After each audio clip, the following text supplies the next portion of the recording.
Good evening and welcome to Newsnight. My name is Joel Fenyonyi. Some will tell you that access to justice in Uganda has increasingly gotten better, but then there are others that will tell you still have a very long way to go.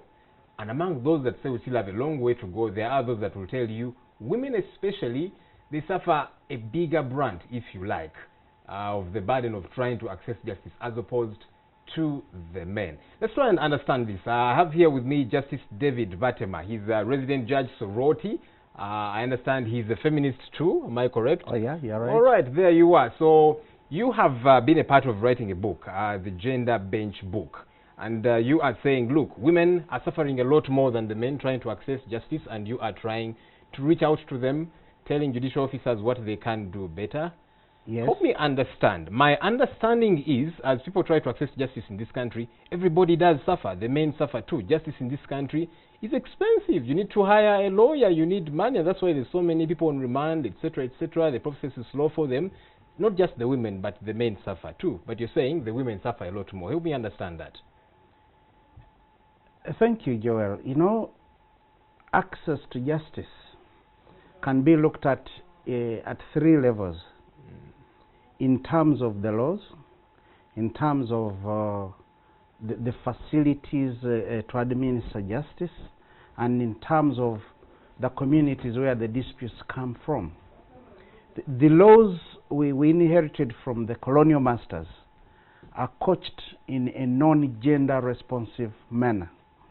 They've considered the reasonable man, not the reasonable woman.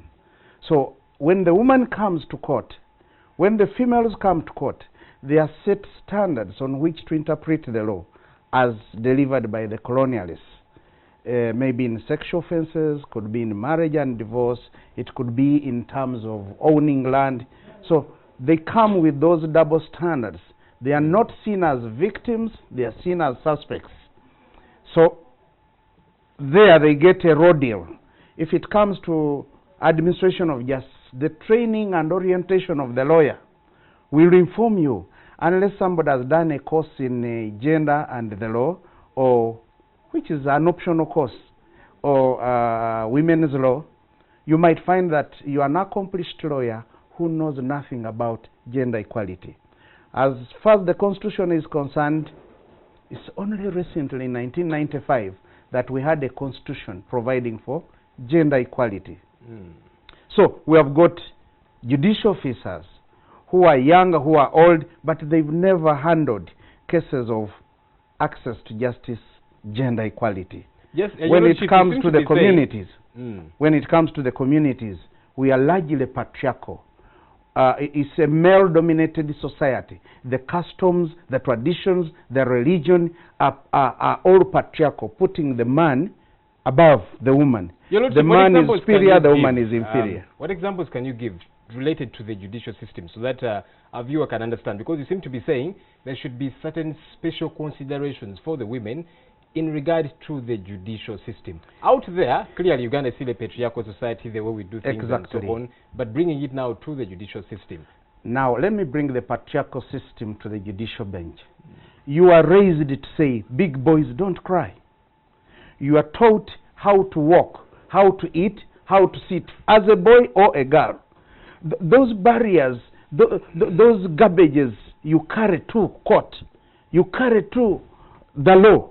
As you are interpreting, who should own this piece of land? In your mind as a lawyer, you'll be asking, who is the head of the home?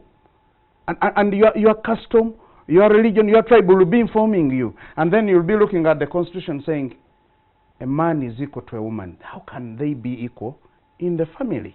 Who is the head of the home? Your religion will be telling you something different from what the Constitution is saying. The Constitution is saying women shall be accorded full and equal dignity of the person with men, irrespective of their marital status. And that's how it all begins, where the man wants to be in control and power, and the woman is looking for equality. And the law is looking for equality, being before the law, under the law, equal. Is it Bonaba Some, Bonaba Gagawale? What is it? So the law, as it was coached, will be placing you, the man, according to your custom or tradition, in a bigger, better, superior position For example. I'd like to bring in certain statistics here. In Uganda, our prisons have 46,800 people, prisons countrywide, and 55% of those are actually on remand. But here's the interesting bit. Only 4.5% of those are women. All the others are men. And so some people might feel, wait a minute, how about the other big mass? Who are the men? Who is fighting for them? You are looking at the criminal part of it. Law is not about criminality only. This gender bench book discusses both criminal and civil law. So if we are to look at the civil law, let's look at land. Let's look at banking. Let's look at credit, for example. A banker will say, oh, everybody is free to come for a loan. And according to gender equality, you just bring a land title and you get credit, a loan. But how many women own land titles? That's the question we are asking.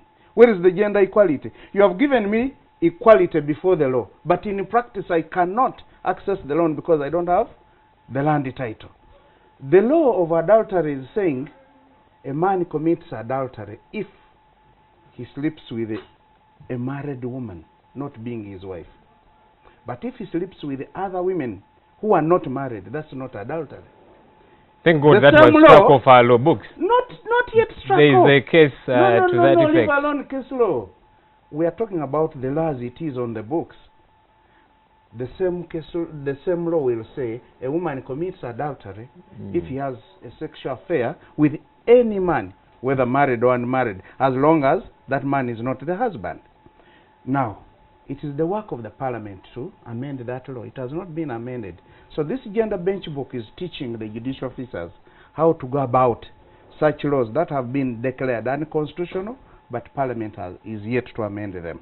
Your Lordship, some will say again, and as a law student still trying to get a grip of these things, I realize the issues that you're raising. But then again, generally, the judicial system, justice in this country has got problems. You've had the president, you've had the chief justice severally calling out on magistrates and judges and saying, look, you need to be more efficacious, you need to be more active, you know, because some magistrates, we understand, instead of getting to work at 8, they'll get there at 10, they'll take holiday for I don't know how long, and for that matter, there gets to be a backlog. And we are grappling with that as a country. And now you are saying these judicial officers need to give special attention to the women, and rightly so. But no attention is being given to many of the cases, both male and female, and now we want to dig it to the extent of just the women. Should we not, one would think, start collectively and we say, let's begin with the backlog, whether it's male or female, etc., etc., and all the other challenges? This gender bench book is assaulting the backlog. It is telling the judicial officer, it's informing us that this is how you should have done the work, quickly and easily.